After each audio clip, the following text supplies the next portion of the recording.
Morning. How's everyone this morning? Good. I hope you're happy. I'm glad to be here.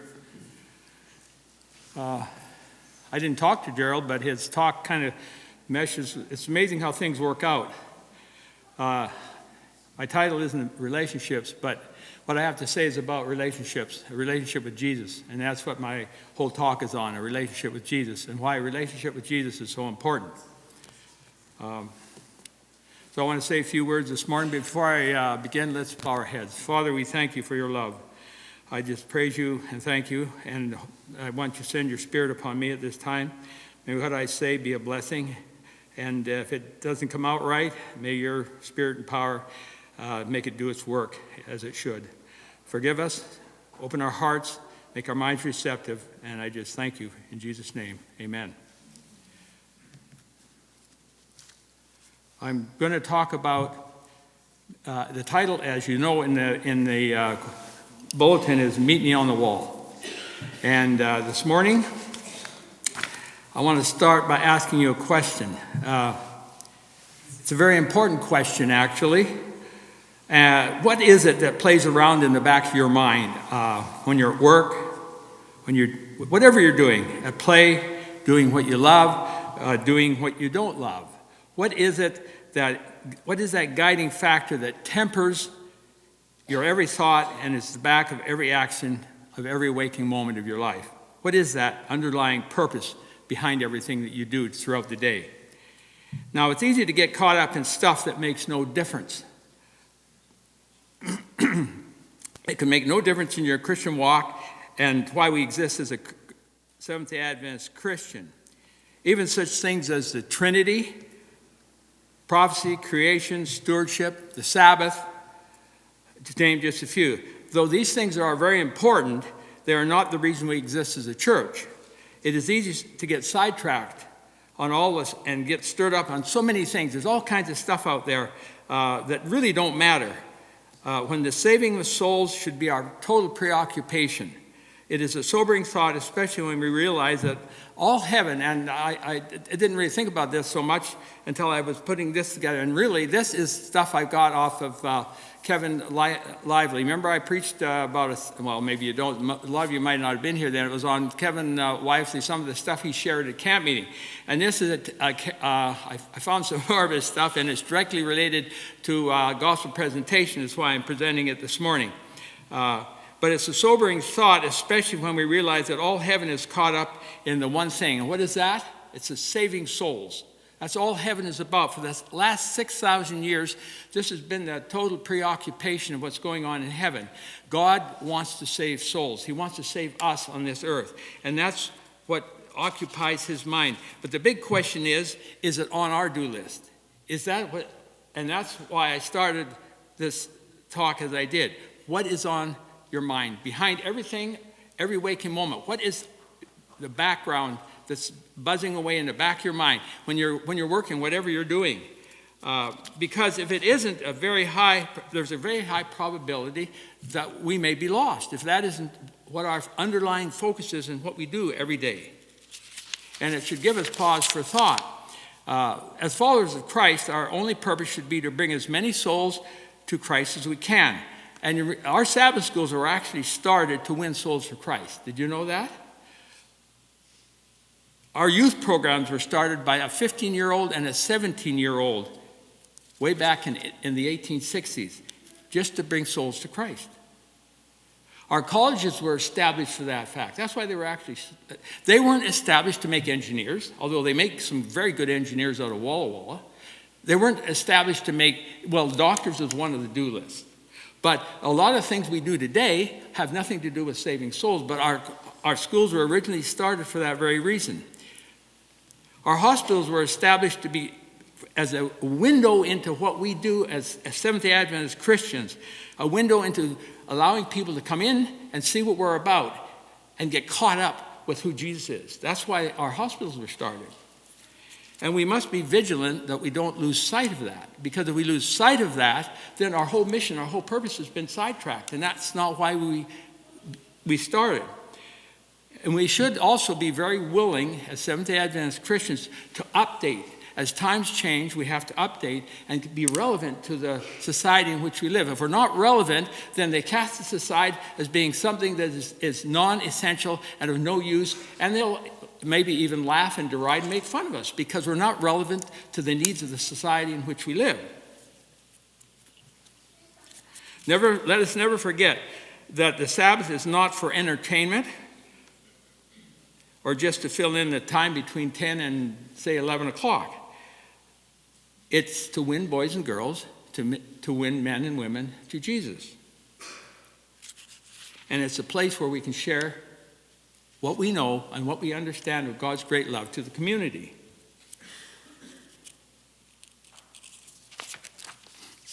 Here's a little scenario I want to share. Well, it's not a scenario, but it's some facts that, these are facts that were put together by I believe it's the Billy Graham Society, in terms of the perception or the reception that we have as Christians to the community. Imagine this church is full of on-fire people, and they're out sharing. Do you realize that? Well, let me start here. What if the mission of the church was such that everyone was thinking, whom could I find this week to share the gospel with? Who among that? Do you realize there's 22,000 people that live in this area? They live in Sydney and North Saanich that you could share Jesus with. Now, how many of those people do you think would actually want to hear the good news of Jesus? Well, here are the statistics that they came up with in most societies. There are 22,000 people out here, and there are 10% of them who are ready to give their life to Jesus if invited by someone they know and trust. That's a lot of people that would, if they learn to know and trust you, they would listen to what you had to say. And there are another 86% who would also come to church if invited by someone they knew and trusted. So in North Saanich and Sydney alone, there are 2,200 people who are ready to give their lives to Jesus, and another 18,920 who would go to church if they were invited by someone they knew and trusted. But the key thing behind all this, did you pick it up? What is it? They have to know and trust you. That's why friendship evangelism works. That's why we have to get to know our neighbors if we're going to share Jesus in an effective way. Kevin says that he was not raised in a Christian home. And this is Kevin Lively. And essentially I got this material from some of the stuff he presented at camp meeting. And he tells a story of how he grew up a lost person until he was at 17 years of age, that he actually, one day he put it off. He said he put it off, and one day he got down on his knees and he gave his heart to Jesus. But he said he didn't really know how to pray. He'd never prayed to Jesus because he was raised in a good family, but they weren't Christians. And his sister had taught him how to pray. You know the little prayer? And I learned this one too. Now I lay me down to sleep. I pray the Lord my soul to keep. If I should die before I wake, I pray the Lord my soul to take. Has anybody learned that song? Well, a lot of us have learned it. And his folks weren't necessarily Christian, but his sister said, you need to learn that. And he said, I didn't really understand what it was talking about, but I learned it. And he used to say it, but he didn't really. Anyway, at this point in his life, he decided that he needed to have Jesus in his heart. But he resisted until this one day when he got on his knees, and he didn't know what to say, but he thought it over and he kept thinking about it. Finally, he said this is what he actually said. I'm going to quote what he said. Lord, I want to be what you want me to be. I want to do what you want me to do, and I want to go where you want me to go. And he didn't realize at that time that prayer was really a prayer of total surrender to Jesus. And he got up, he said it was an amazing experience because he noticed immediate change take place in his life. He says it started at the top of his head, and he felt this kind of a tingling feeling. He said it actually went down through his whole body. He could just feel it go down right through his toes. And he noticed a change in his thinking. All of a sudden he had a sense of peace and happiness that filled his heart. And he went in and told his mother, and she was washing dishes, and he said, her hands, she stopped just like that, and she turned around, and there was tears in her eyes, because even though she wasn't a Christian, she understood what it meant and what it was doing in his life. And the tears began to flow down her cheeks. Well, not everyone's story is like Kevin's. My story was somewhat different. I was raised as a Seventh-day Adventist, and I gradually learned to know Jesus. But I will say one thing. I can still remember the first time I really encountered Jesus. And I was at Lordwood Academy, and there was a week of prayer, and they had a fall week of prayer and a spring week of prayer. And I was at this week of prayer, and I remember I met Jesus for the first time in my life. I never really had an experience with Jesus that way, but I was on fire. I never actually had felt this way before. It was sort of like walking on air. I had a joy in my heart that I had never experienced. And over the years, we go from here and we go from here when we meet Jesus.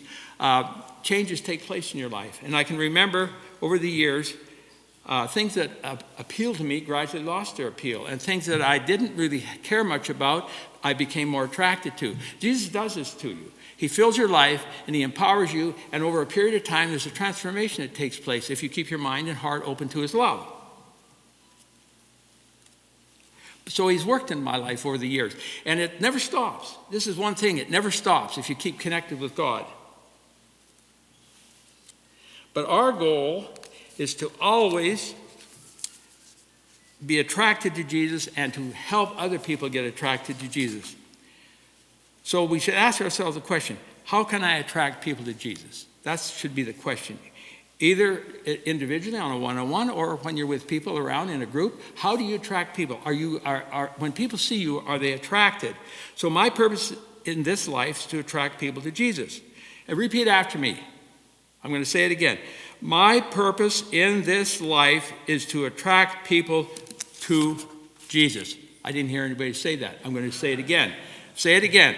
My purpose in this life is to attract people to Jesus. That should be our underlying purpose. That should be what's behind everything in us and what we do. When we're at the supermarket, wherever we are, if we're out on the beach, if we're in the house, if we're on the job, if we're down coffee break, underneath all of what we do, what people see, it empowers us. We're not talking about it, but we're thinking, how can I attract that person to Jesus? What in my life is attracting someone to Jesus through me, or am I repelling them?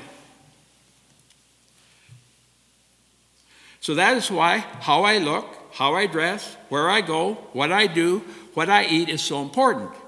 That is why the tracks I leave on the internet, the things I watch on TV, and the things I read are also so important because I want to attract people to Jesus. This is the ultimate in true stewardship. And we're studying about stewardship. We have it, right? Being responsible and winning as many souls to Jesus as we can. So it's sort of like a river of water. It's a good analogy. The Spirit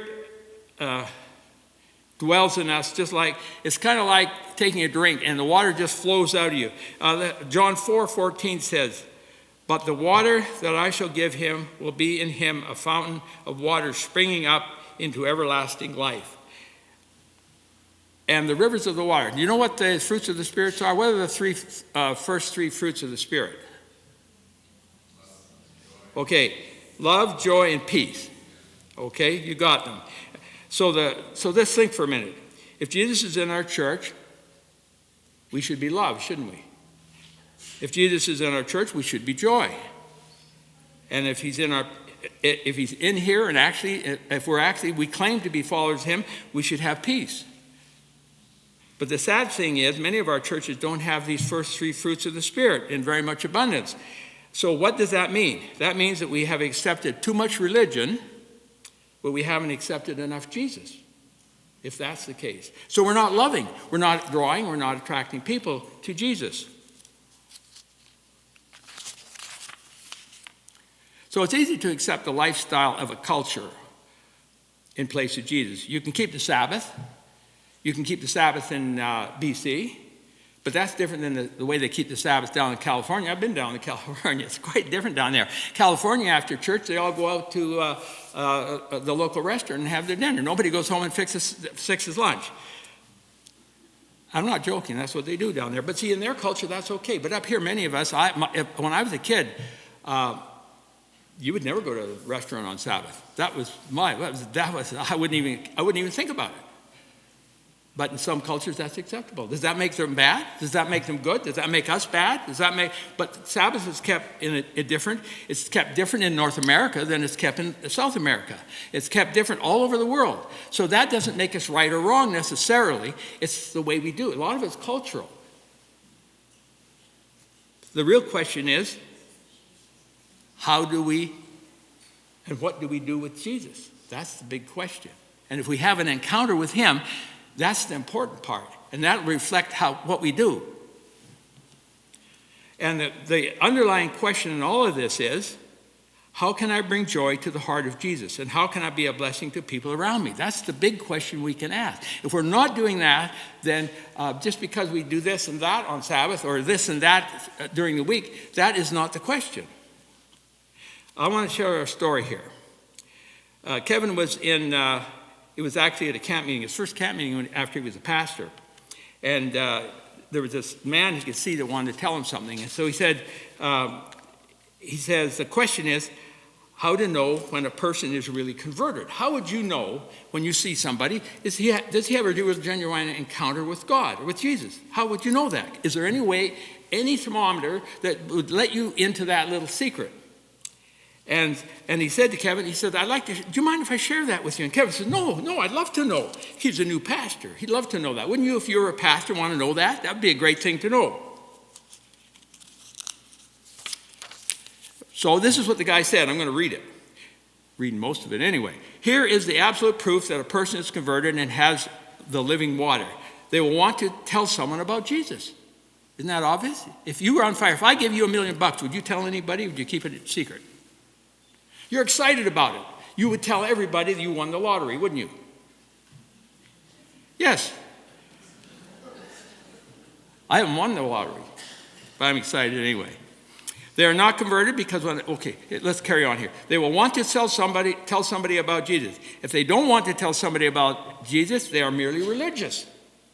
They are not converted because when a person is converted, the water of life is in them and they want to tell somebody what he means to them and how he has saved them. So this is inevitable. You can't stop it. It's a genuine expression of your experience. Jeremiah says it so nicely. This is the text that I was going to read when I got up here, but I forgot. This is the actual text for this morning. Jeremiah 29. And this text, I'd never really been conscious of this text before, but it's in Isaiah, and I've read it many times. I will not make mention of him nor speak anymore in his name. And remember, he was thrown into the pit, and he was in mud up to his knees, and they hauled him out, and he'd written, I forget his scribe's name, but his scribe read it, and remember they cut it all up, and they burnt it in the fire, they burnt what he said, and he says, well, I'm not going to talk anymore, I've tried, but this is underneath how he felt.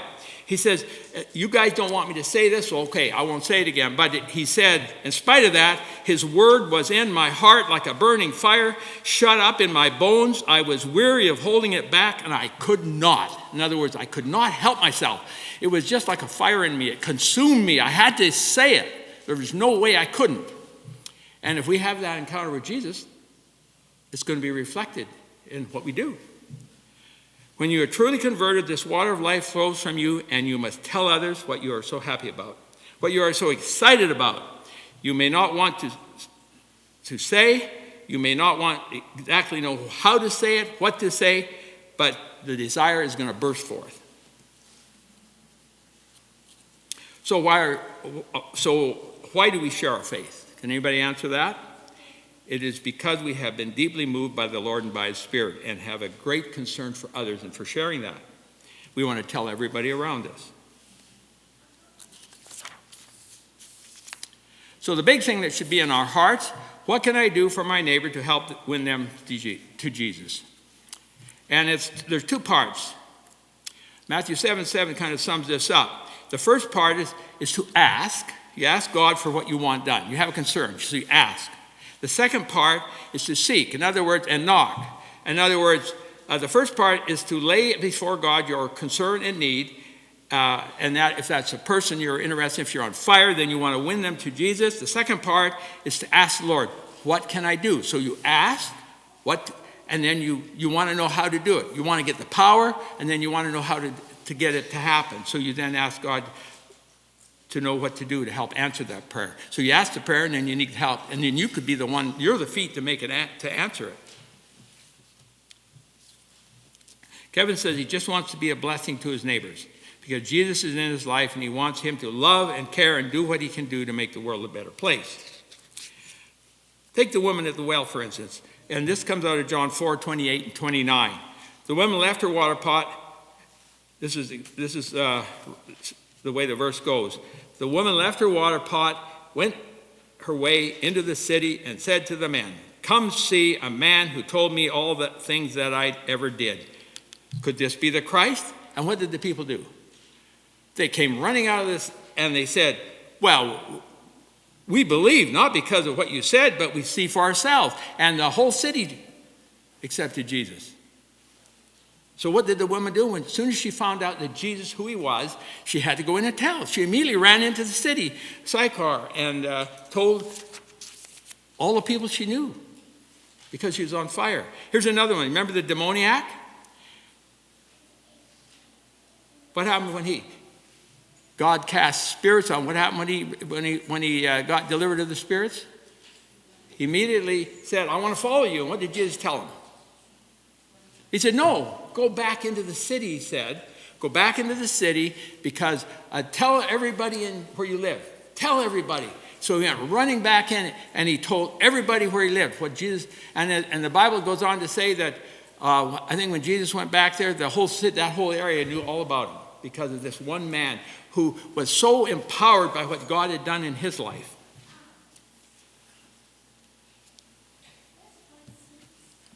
I want to tell you a story. There's a couple more stories here. This is a great story. And this story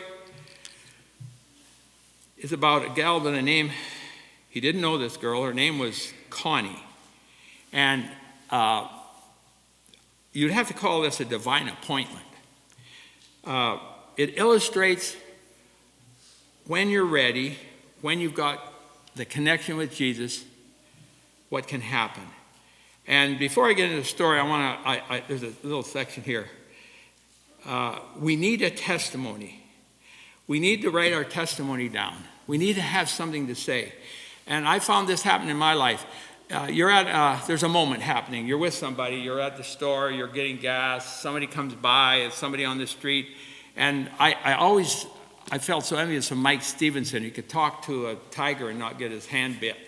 He could talk to anybody. But you have to have something in your head on what to say. You know what I mean? If you don't have something you don't have a process, if it doesn't come natural with you, you've got to sit down and learn how to do it. You've got to have something, you've got to have your testimony. It shouldn't be more than 1 or 2 minutes. It should be real. It should be your experience, but it should be real and it should be authentic, and you don't want it long. 1 minute is good, maybe 2 at the most. Have that in your mind so you know how to say it. So when these moments come, you know what to say. You're not tongue-tied. And I've had these moments pass me by. I'll say something, and the person, you're talking to the person, and they say something. And then I think, I may say one thing back, and then it all falls apart because I don't know what to say after that. Because I've never thought it through, and it doesn't come natural. If you're a Mike Stevenson, it comes natural.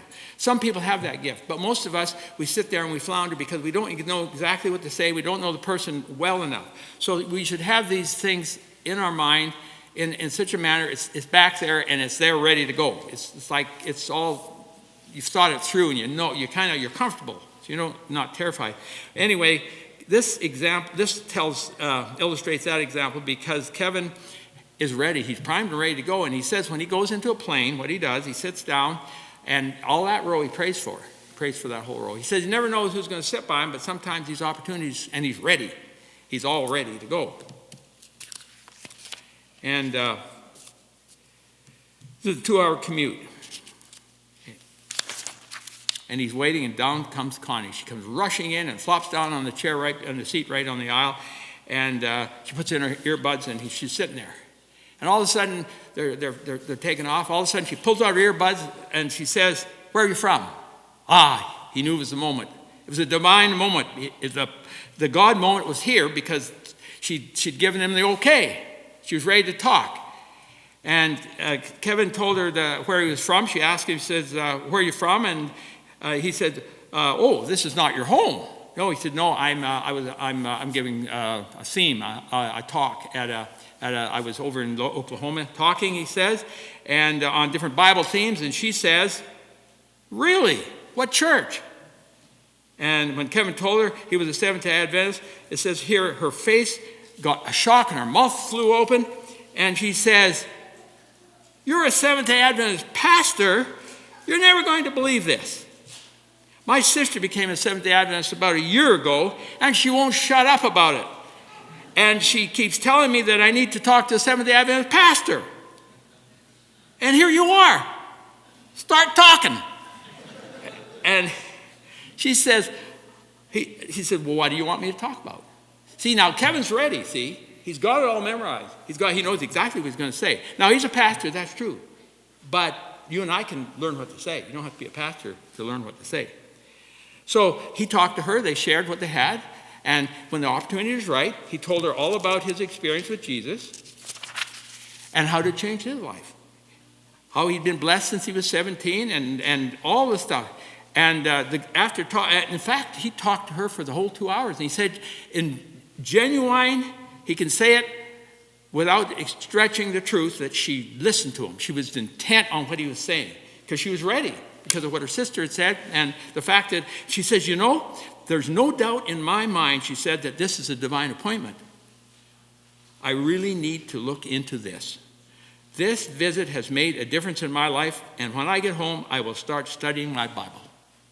See how that worked? Kevin was ready. He had it all set out. He knew exactly what he was going to say. The girl the Lord put that lady right in the seat beside him, and he was ready to do what God wanted him to do.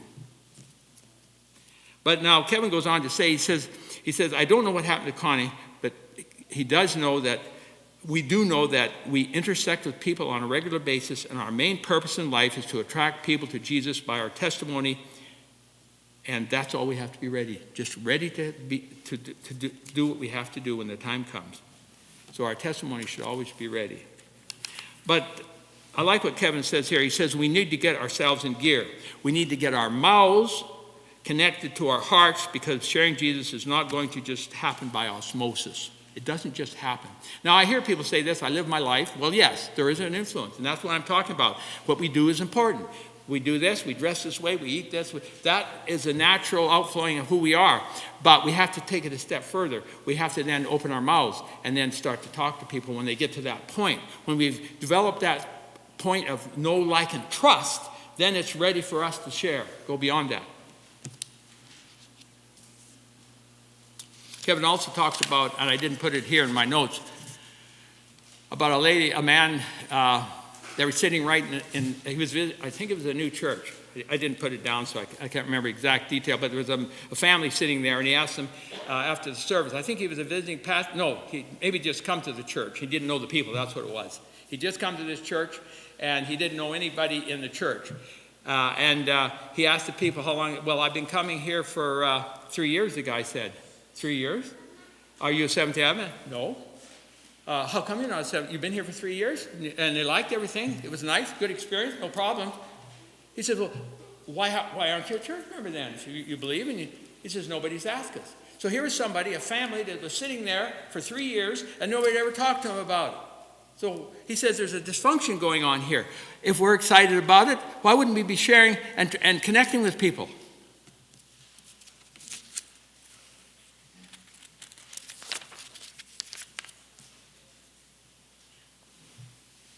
Whether it's family, friends, acquaintances, or the stranger we meet, back of every conversation, no matter how trivial, should be the concern about that person's salvation.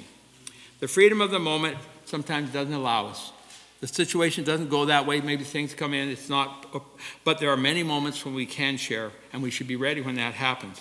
By the grace of God, it should be our passion to see everyone saved and do everything in our power to make that happen. It haunts me to think I might look down off the wall of the New Jerusalem and see my family, friends, and acquaintances that I did not take time to share with. Now, this is the time to shout, meet me on the wall. This is the moment. You want to see somebody outside the wall? We don't want to see somebody. Wouldn't it be a terrible tragedy when you look down and there's somebody that you've known, and you never actually shared Jesus with him? Here's a quote from Ellen White. This is Medical Evangelism, page 27. He who is truly converted will be so filled with the love of God that he will long to impart to others the joy that he himself possesses. And there's another one. This is 7 Testimonies, page 10. The same intensity of desire to save sinners that marked the life of the Savior marks the life of his true followers. The Christian has no desire to live for self. He delights to consecrate all that he has to the Master and his service. He is moved by an inexpressible desire to win souls to Christ. Those who have nothing of this desire might better be concerned for their own salvation. When I read that, it kind of was,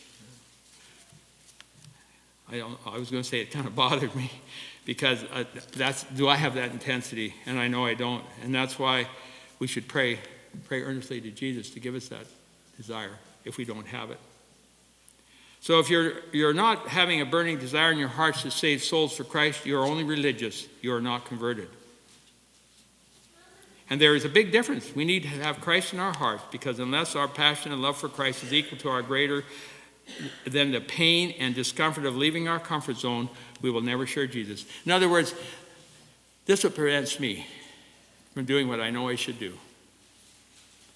I'm scared. I'm scared to interact with people. Why are we scared? We're scared because maybe they don't like it. Some people will say, get out of my face. Some people will get mad. We're scared because of that. We don't want to share.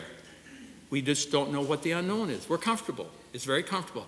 And I spend a lot of money. My wife will attest to it. In fact, my business now, our accountant says my business is really a hobby. It's not a business, so I can't declare it anymore on my tax. But I've taken I spent a lot of thousands of dollars trying to do an online business. And one thing they talk about in this, you have to get over the fear. If you don't get out of your comfort zone, you'll make no money in the business I was trying to get in. If you don't get out of your comfort zone, you will never do well. And that applies to Christianity. If we don't get out of our comfort zone, we will never share Jesus because it's uncomfortable. But when our passion for Jesus is greater than our discomfort, then we're going to share Jesus. It's as simple as that. So the thing I'm saying this morning, get connected with Jesus. When he becomes your passion, then you'll share him. That's the secret. Because as long as the discomfort is this high and our passion, it'll never happen. I want to share another story, and I'm going to wrap this up. It's the story of Jim. I like this story. Kevin, it's one thing I like about Kevin. He has a lot of good stories. And the thing is, these aren't my stories, and I wish they were. Kevin, I should say. Kevin told these stories because they were personal experiences that he had. And that made him so powerful. I saw him up there with the tears coming down his eyes. In this last story, he couldn't talk. He had to stop for about a minute or two because the emotion of the moment overpowered him because it was so personal to him. And he was so fired up to share Jesus that when he told this story, it was pretty near more than he could tell. But not this one. I have two stories here I'm going to close with. Jim's story is a great one. This is a story. Jim wasn't even a Christian. But his wife was a Christian, and his wife was actually having Bible studies. Kevin and his wife were going to Jim's place. But Jim, this is the thing that Kevin didn't understand. Every Bible study, Jim was gone. And one day he asked, he says, why isn't Jim here? He says, yeah, well, he doesn't like Bible studies. And this, now Kevin has this thing underlying everything he does is to share Jesus. So, he said, well, in his mind, he had to connect with Jesus. Because he has this amazing passion for souls. So he says, what does Jim do? He said to his wife, Mary. And she said, well, he plays golf. Well, do you think he would like to play golf with me? Probably, Mary said. Well, he's always looking for someone to play golf with. So Kevin phoned him up and he became his golf partner. And for every second week, they went out playing golf. Kevin said he couldn't afford it any more than that, but they went out, and the passion his passion caused him, between every hole, he would be talking to Jim, and he was trying to figure out how to make a connection with Jim. He wanted to connect so he could somehow have that moment when he could share Jesus. And Jim, of course, wasn't spiritually inclined. So week after week, they would play golf, and this Bible study lessons were happening with Mary, and it wasn't long before Mary got baptized. But while this was happening, Jim started asking questions to Kevin about things that his wife would bring up from her Bible studies. But it wasn't going that well. They would talk about it, and then they moved away. But Jim did go to his wife's baptism, and Kevin was kind of surprised, but he did. And that was the end of that. But the surprise comes 25 years later. 25 years later, when Jim and Mary were on their way to California, one morning they stopped where Kevin was pastoring. And this is a thrilling moment because after the service, Jim and Mary come up, and Jim comes over to Kevin and he just shakes his hand with both of his really hard, and he says, "I've got to tell you something, Kevin. 2 years ago, I got baptized."